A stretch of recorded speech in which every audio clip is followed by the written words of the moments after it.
Hi there. Hope you guys are doing really, really well. My name is Brian. I am your queer psychic bestie, and I have a reading for you guys today. This is going to be an all signs reading. It is just, I set the intention of whoever needs to hear something, let them hear it. Okay? I don't do any specific signs for readings like these. So, if this reading found you, then maybe it's for you. As always, take what resonates and leave what doesn't. If you would like to book a personal reading with me, you can do that through email or form submission on my website. It's going to be a free form. I'm not doing a set spread either. These readings are very much like go with the flow. Think, I'm a Pisces. Think very Piscean. Okay, we're just going to see where it takes us and what's going on and what can we kind of help you guys with today.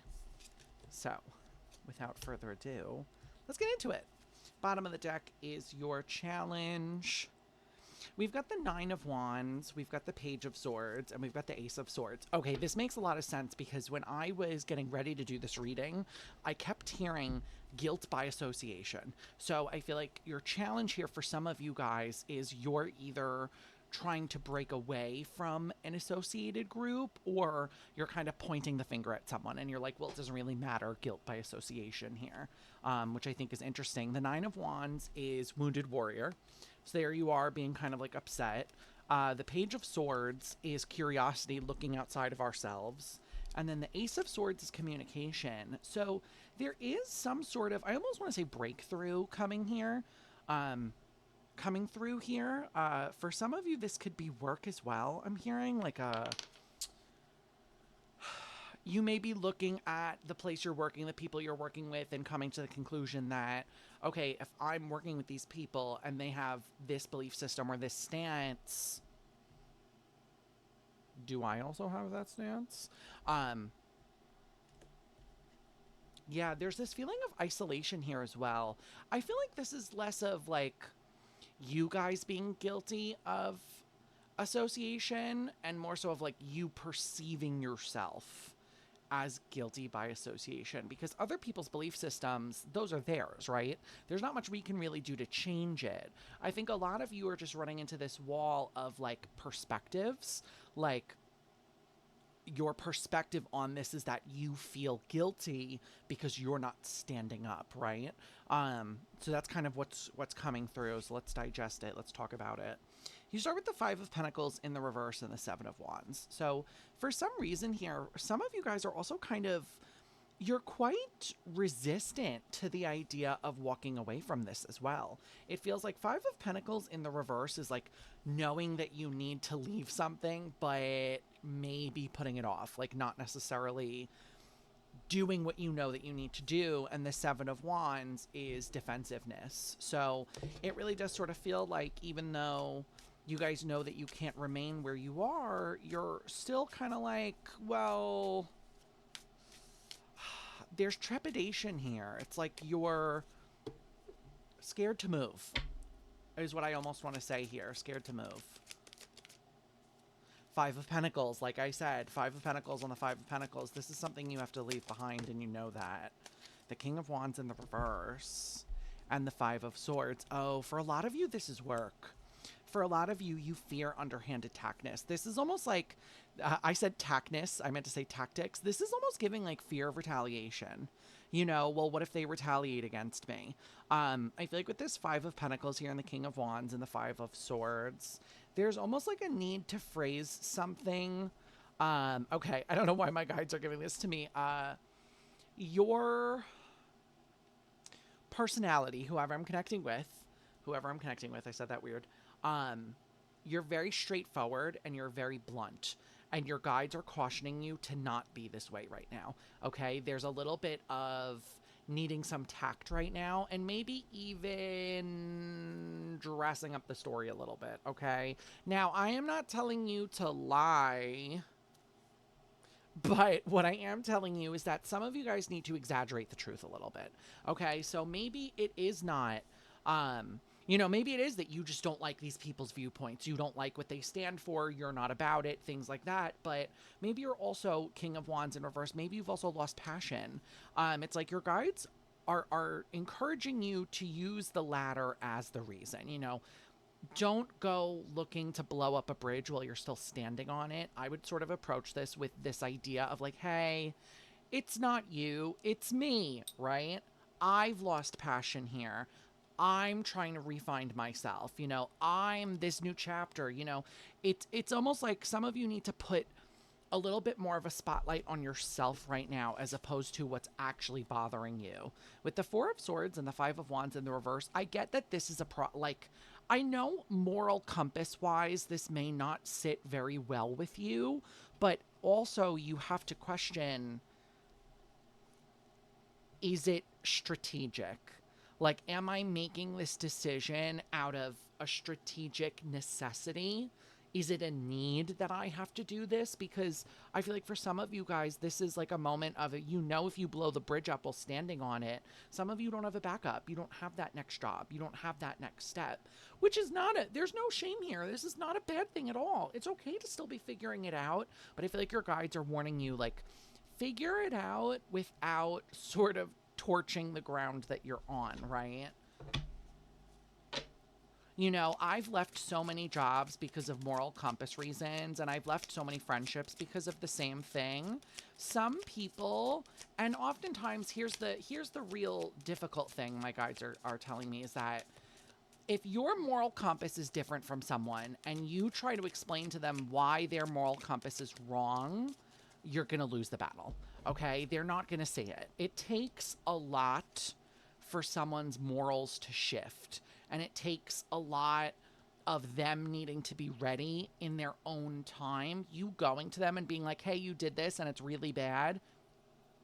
They're not going to see it, babe. Okay? This is one of those moments where, like, I'm begging you to take whatever road you deem this as, but take the more quiet road. Okay? Queen of Pentacles and the Hermit. Some of you could be mothers here, but it feels like some of you are also kind of worried because you may be, this is really specific, so take this for what it resonates. You may be like single income household is how I'm hearing it, or like maybe you're a single mom. And so it feels like some of you are worried about, well,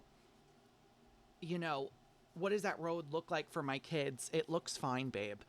Knight of Cups at the bottom of the deck with the sun.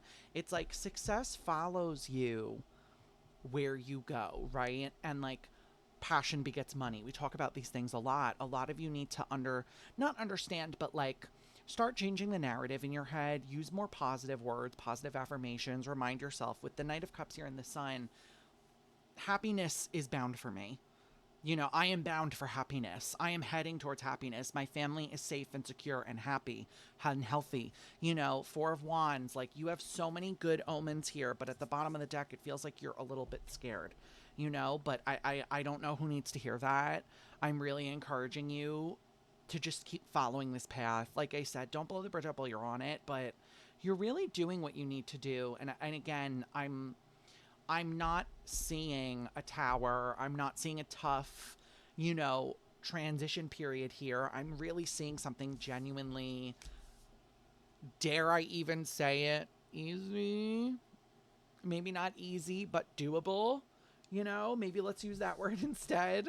Because in your clarification row, you've got the Magician and the Emperor. So we're moving on to like more of, some of you may find that you're working solo after this.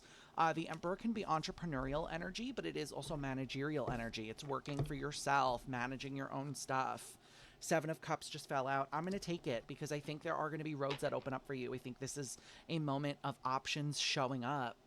Doors are opening for you. I think this is really a really good turning point. Yeah, Page of Wands. It really does feel like for some of you guys that are worried about when something is going to show up, it's going to when the time is right. I know you don't want to hear that. I just heard that so loud. I don't want to hear that. I know you don't want to hear it. Okay, but with the Page of Wands here and the Three of Cups, some of you guys also got to change circles in order to get the opportunity that's meant to show up for you here. You have to change the circle. Okay, so you running in circles with people that you don't morally agree with isn't helping you. That's literally doing nothing for you. Okay, you have to start finding a better community, finding people whose morals you actually align with to then get into the circle, the rotation, to then meet who you need to meet, okay? That's how this is coming through. Because your last two cards here are the Queen of Pentacles and the Four of Wands. I get that a lot of you guys, I don't know who needs to hear this. You have to stop worrying that you are not a capable mother, that you are not a capable parent, even if you're not a mom, okay? You have people, animals, children, I don't know, things depending on you. And some of you guys are really afraid here that you're like, well, I'm being selfish by doing this. No, you're not.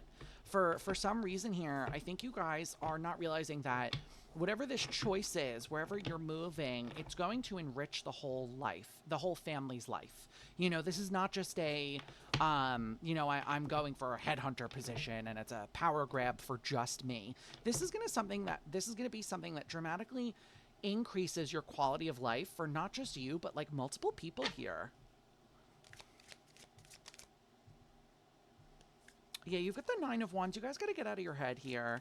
You're very stationary and you're overthinking right now, and that's why you feel kind of downtrodden. Yeah, Knight of Pentacles. You have to trust that slow and steady wins the race. I'm telling you, Eight of Cups, though. You can't start on the road that you need to get to if you're stuck on the road you need to move away from. Do you know what I mean here? Like, you can't go the direction you need to go in if you refuse to, let's say you're heading north and you need to be heading south. If you refuse to turn around, you're never going to get from that north to south road. Do you know what I mean here? That's sort of like where this is like boiling down to, and what it's coming down to is that some of you guys, in order to leave the station you're at, you have to actually walk away from it. You actually have to pivot it.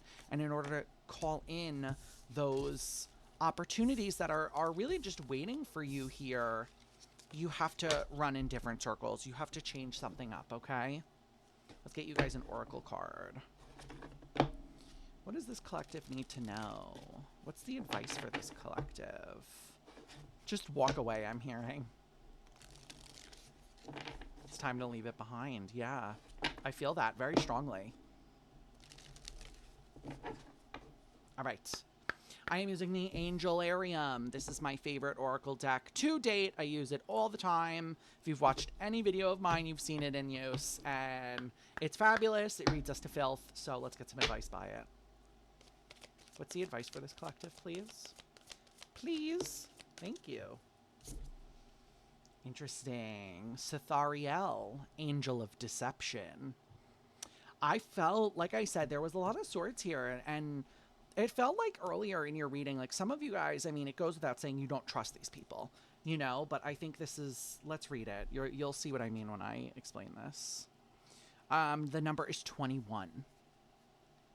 Drawing this card is an opportunity to consider the ways in which you might deceive others and the ways in which you might deceive yourself. The masks we wear may shield us from the harshness of the world around us, but they also function as a gateway to descend into roles that shade our authentic selves from the conscious mind. Be wary of the stories you tell about yourself. All right, girlies. Girlies is gender neutral, by the way, here. You have to stop with the self-limiting beliefs. Or I shouldn't say that, because it's a lot harder than that, right? It's not just like, oh, stop being afraid. Suddenly I'm not afraid, you know, but you need to stop entertaining, that's how I'll say it, the self-limiting beliefs, okay? Because those are a shield. They are a facade that we're putting forward to keep us safe from something. You have to dig into that, ask, what is it keeping you safe from? Why is it here? What's it functioning as? And how can I remove it and move on from it, okay? Guys, that is your collective today. That's what I've got for you guys. If this reading resonates with you, or my reading style may just happen to resonate with you, do consider liking and subscribing. I would really appreciate it. We are on the road to 200 subscribers. If you guys would like to interact with me on a live basis, I do go live 3 days a week on Twitch. You can find me Wednesday and Friday from 6 to 8 p.m. EST, as well as Saturday from 4 to 6 p.m. EST. And there's also a Discord server if you would like to join it. It's a wonderful community of people, very supportive, very uplifting. All my information is there. If you would like the link to the Discord server, let me know in the comments. I'll link it below, or stop by the stream. When this video does go out, we will be streaming, so you can come by tonight or any other night. The mods are always dropping the Discord in the chat. So I leave you guys with that, and I hope to see you over on Twitch, and I'll catch you in the next video. Bye. Oop, lost my cursor. Bye again.